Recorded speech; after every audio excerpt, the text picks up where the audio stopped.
Scott Ritter. La fantasía de Joe Biden sobre la Tercera Guerra Mundial. El 13 de julio de 2023, el presidente estadounidense Joe Biden anunció confiadamente al mundo que el presidente ruso Vladimir Putin ya ha perdido la guerra. La guerra de la Biden habló es la operación militar especial de Rusia contra Ucrania, que comenzó el 24 de febrero de 2022. La audaz declaración de Biden se hizo durante una conferencia de prensa con el presidente de Finlandia, Sauli Niinisto, tras una reunión con los líderes nórdicos que tuvo lugar poco después de la cumbre de la OTAN en Vilna, Lituania. Biden declaró que Estados Unidos y sus aliados de la OTAN habían alcanzado, con su decisión de comprometerse con la victoria militar de Ucrania sobre Rusia, un punto de inflexión en la historia, y añadió que esta lucha no es solo una lucha por el futuro de Ucrania, es por la soberanía, la seguridad y la propia libertad. Las declaraciones del presidente estadounidense siguieron a una retórica de temática similar pronunciada en Vilna un día antes, donde anunció a sus colegas de la OTAN: "Nuestro compromiso con Ucrania no se debilitará", y añadió: "Defenderemos la libertad y la libertad hoy, mañana y durante todo el tiempo que haga falta". Todo el tiempo que haga falta, resulta que no es lo mismo que todo el tiempo que se necesite.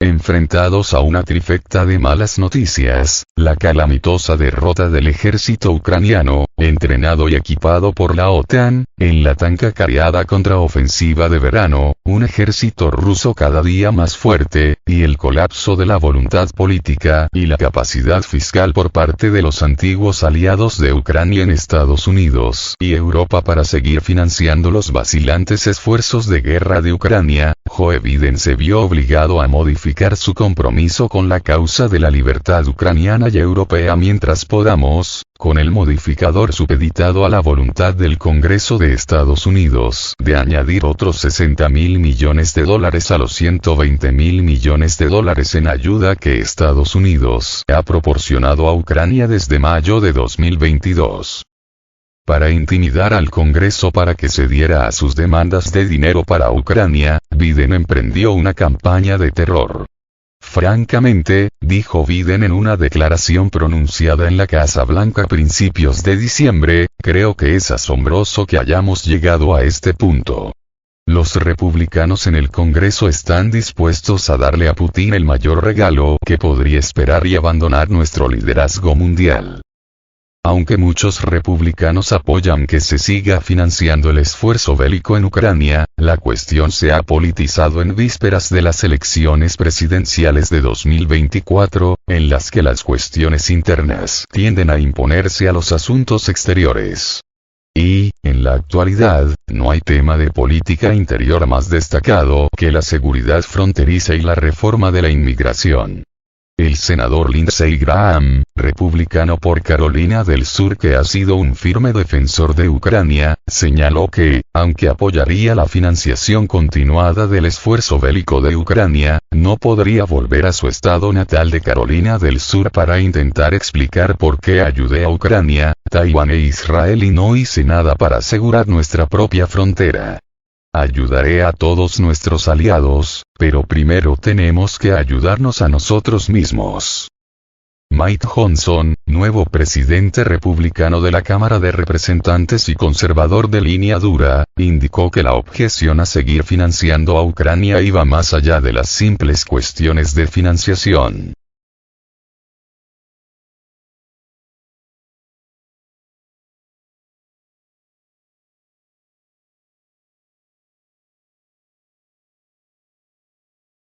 ¿Cuál es el objetivo?, dijo Johnson a los periodistas tras reunirse con el presidente ucraniano Zelensky a principios de mes.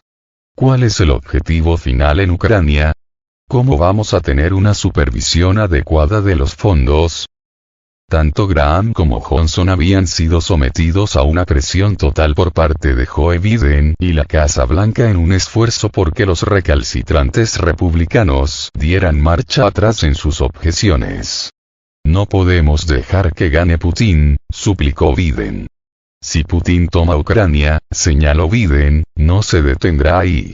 El presidente estadounidense dijo que un Putin envalentonado pasaría a amenazar a sus vecinos de la OTAN. Y entonces, Biden afirmó, tendremos algo que no buscamos y que no tenemos hoy. Tropas estadounidenses luchando contra tropas rusas. Por si la amenaza de una tercera guerra mundial ante la inacción del Congreso no fuera suficiente, Biden autorizó al Pentágono a desclasificar y hacer público a la CNN un informe de inteligencia que afirmaba que Rusia había sufrido enormes bajas en su guerra con Ucrania, con unos 315.000 muertos o heridos de los 360.000 soldados que se calcula que componían la fuerza terrestre rusa antes del conflicto.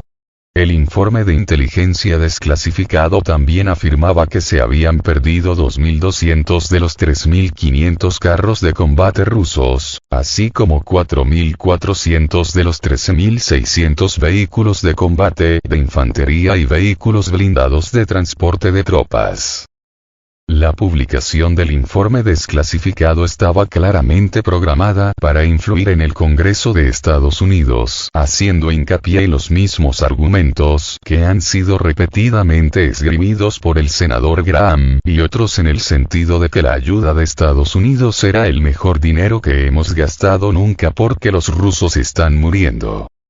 Dado el historial de la comunidad de inteligencia estadounidense de desclasificar informes de inteligencia con el propósito específico de divulgar la información a los principales medios de comunicación para moldear la opinión pública, incluso si la comunidad de inteligencia sabe que la información contenida en el informe es errónea, uno debe tomar el informe relativo a las bajas rusas con un gran grano de sal.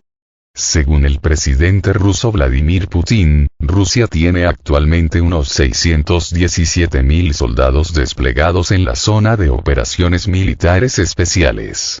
Estas fuerzas están a la ofensiva, avanzando activamente en varios frentes contra un ejército ucraniano que está perdiendo rápidamente su capacidad de mantener operaciones de combate terrestre a gran escala.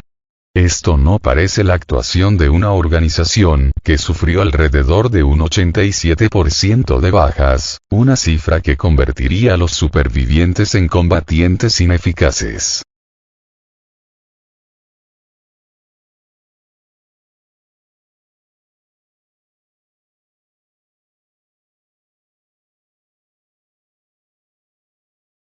El hecho es que el apoyo estadounidense y europeo a Ucrania está decayendo, y Ucrania se enfrenta en las próximas semanas y meses a una crisis existencial que muy probablemente no podrá resolver a su favor. Aunque las tropas rusas están sufriendo bajas, es mucho más probable que las cifras reales de bajas rusas sean significativamente inferiores a las que figuran en el informe desclasificado de los servicios de inteligencia estadounidenses, repartidas entre la fuerza original y los cientos de miles de reservistas y voluntarios movilizados que se han incorporado a los combates desde entonces.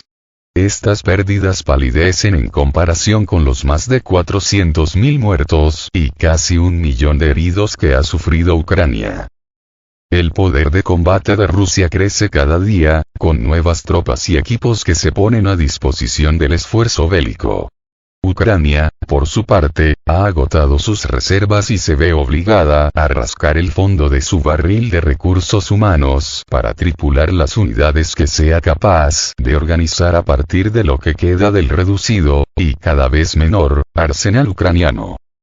Aunque el ejército ruso es realmente grande y está creciendo, y sus capacidades aumentan a medida que adquiere experiencia en combate, es un ejército con una misión muy específica: derrotar a las fuerzas armadas ucranianas.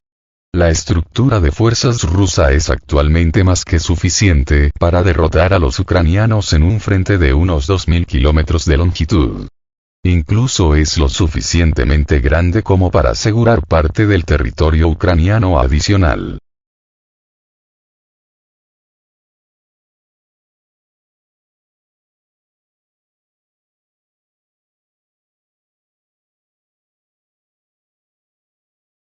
Pero hay limitaciones físicas en cuanto a lo que se puede lograr con 617.000 soldados, y ocupar toda Ucrania antes de invadir Polonia y Barra o el Báltico está muy por encima de la capacidad de las fuerzas rusas desplegadas actualmente en la operación militar especial. Además, el presidente ruso Vladimir Putin nunca ha insinuado que Rusia tuviera intención de ocupar toda Ucrania o de atacar a la OTAN, sino todo lo contrario. Las metas y los objetivos rusos de la operación militar especial están muy claros. Desmilitarización, la destrucción de las fuerzas armadas ucranianas, desnazificación, la eliminación del régimen del presidente ucraniano Volodymyr Zelensky y del elemento político pronazi dentro de Ucrania, y neutralidad permanente para Ucrania, es decir, Ucrania nunca se unirá a la OTAN. No hay intención de llevar la guerra a la OTAN. Tal pensamiento es una construcción de la administración Biden basada en el miedo, inexacta y alejada de la realidad, poco más que una fantasía a la que el sobrio gobierno ruso, siempre consciente de la necesidad de gestionar cuidadosamente la escalada a causa de la operación militar especial, prestará escasa atención. Joe Biden y su equipo de seguridad nacional se afanan por gestionar las consecuencias del fracaso de la política. Putin, al parecer, no ha perdido la guerra con Ucrania. Rusia está ganando, algo que ninguna cantidad de financiación por parte de Estados Unidos, los europeos, o ambos, puede revertir. Lo mejor que le podría pasar a Ucrania es que los republicanos del Congreso se mantuvieran firmes en sus objeciones y permitieran que Ucrania dejara de recibir el soporte vital que le proporciona la financiación estadounidense. Ucrania es un caso terminal. Seguir financiando su fracasado esfuerzo bélico no hace sino prolongar la agonía de su pueblo.